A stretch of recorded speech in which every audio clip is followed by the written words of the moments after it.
Hi అండి. అందరూ ఎలా ఉన్నారు? ఈరోజు ఎర్లీ మార్నింగ్ జీలకర్ర, వాము నానబెట్టుకొని బాయిల్ చేసిన వాటర్ అయితే తాగేశాను. ఇంకా నైటే నానబెట్టుకున్న పెసరపప్పుని మిక్సీ పట్టుకుంటున్నాను అల్లం వేసి.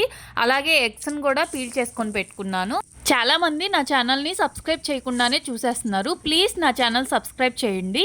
ఇంకా ఈరోజు నా బ్రేక్‌ఫాస్ట్ వచ్చేసి 2 బాయిల్డ్ ఎగ్స్, పల్లీ చట్నీ, అలాగే క్యారెట్ దోస, ఆనియన్ దోస. ఇంకా 11 అప్పుడు ఏబీసీ జ్యూస్ తాగాను. ఇంకా లంచ్‌లోకి టమాటా పప్పు, అలాగే గోంగూర పుల్లకూర చేసేస్తున్నాను. టమాటా పప్పు ఆల్రెడీ కుక్కర్‌లో వేసేసాను.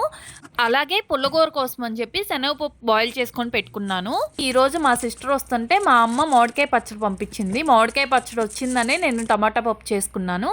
ఈరోజు లంచ్ అయితే చాలా టేస్టీగా ఉంది. ఇంకా ఈవినింగ్ 5 అప్పుడు ఒక కుకుంబర్ తిన్నాను. నైట్ డిన్నర్‌లోకని క్యారెట్ చపాతీ చేస్తున్నాను. క్యారెట్‌ని మిక్సీ పట్టి ఆ పేస్ట్‌ని చపాతీ పిండిలో కలిపేసి నార్మల్ చపాతీ చేసేసుకోవటమే.